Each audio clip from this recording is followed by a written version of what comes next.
Olá pessoal, Carlos Rota falando. Espero que seja o último vídeo desse módulo. Vou falar sobre perfis celulares e a via das pentoses. Tá bom? Bom, só lembrando um pouquinho do último vídeo, a via das pentoses tem duas fases: a fase oxidativa, que é unidirecional, e a fase não oxidativa, que é bidirecional. Certo? E essas fases podem estar ativas ou não em momentos diferentes das células.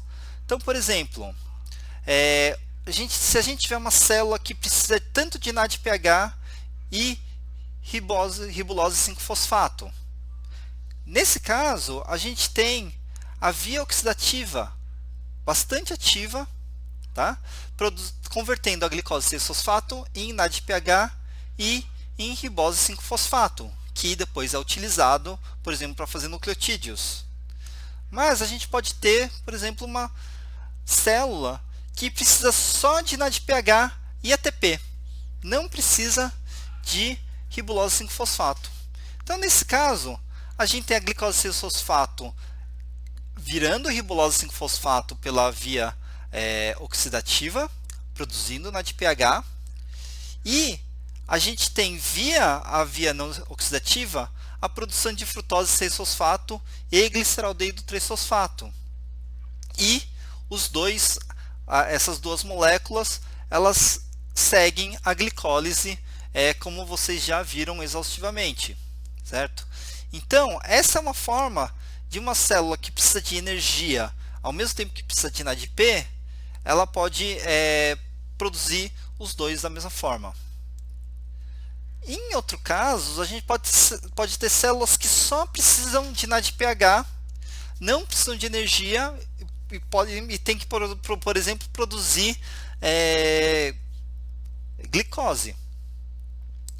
Então, por exemplo, o hepatócito. O hepatócito só precisa usar NADPH, mas não precisa tanto de ATP. Então, nesse caso, a gente pode ter a via oxidativa produzindo NADPH, e pela via não oxidativa a gente pode ter a produção de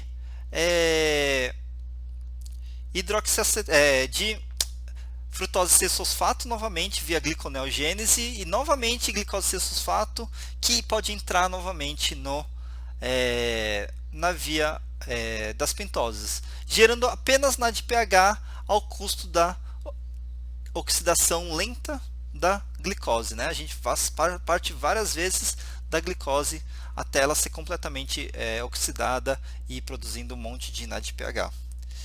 E a gente pode ter mais um perfil onde a célula ela tem uma alta taxa de divisão celular, então ela só precisa de produzir bastante nucleotídeo.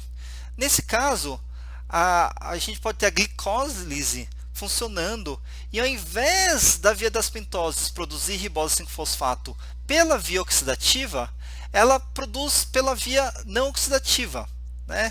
Combinando-se frutose 6-fosfato com gliceraldeído 3-fosfato e revertendo o fluxo normal da via não oxidativa e produzindo assim a ribose 5-fosfato sem a produção do NADPH.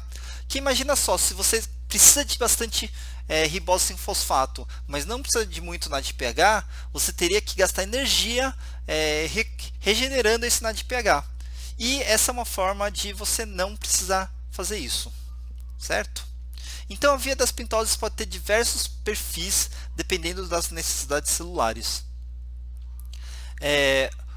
Uma coisa que eu já mencionei bastante e eu não mostrei aqui é que o NADPH atua na remoção de espécies reativas de oxigênio ou radicais livres, como a gente fala, né? Os radicais livres eles podem ser um problema porque eles são moléculas extremamente reativas, que são moléculas com átomos com elétrons dispareados, e isso torna esse átomo muito reativo, e essa reatividade pode acabar degradando proteínas, pode afetar e danificar o DNA, o RNA e várias outras coisas.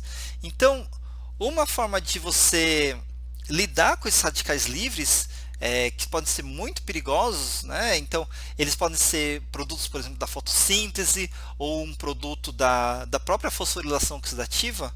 Uma forma é você utilizar, por exemplo, a glutationa. A glutationa ela é uma molécula produzida a partir de vários aminoácidos e ela pode, por exemplo, capturar esses radicais livres. A glutationa, quando ela captura esses radicais livres, ela passa a ficar oxidada e ela é regenerada pelo NADPH, né? E isso permite que essa glutationa possa utilizar, pode capturar mais radicais livres depois. Então a via das pentoses pode ser muito útil, por exemplo, numa hemácia, né? Então a hemácia é uma molécula, é um saquinho de hemoglobina, né? Ela não tem muitas organelas, mas ela está cheia de hemoglobina. A hemoglobina tem ferro, tem oxigênio, então ela é um gerador de espécies reativas de oxigênio, e a hemácia, pela via das pentoses, consegue lidar com essa quantidade de oxigênio, de espécies reativas de oxigênio. Tanto até que, se você tem um problema na via das pentoses, algum problema genético, por exemplo, você pode ter problema de lise das suas hemácias. Tá bom? Então aqui a gente tem como o NADPH regenera a glutationa, que é via um conjunto de enzimas que, por exemplo, podem capturar a glutationa peroxidase, por exemplo. Ela captura o peróxido de hidrogênio, que é um potencial gerador de radicais livres, e nisso ela usa a glutationa, e a glutationa redutase usa o NADPH para regenerar a glutationa, né? Então a gente tem aqui a glutationa redutase regenerando a glutationa que foi utilizada, por exemplo, pela glutationa peroxidase, né? Isso pode poupar nossa célula de danos de danos oxidativos, tá bom? Então, só resumindo, a via das pentoses pode se adaptar a vários perfis metabólicos, e o NADPH ele atua na regeneração da glutationa, que é um mecanismo de se defender contra espécies reativas de oxigênio, certo? Então, até mais.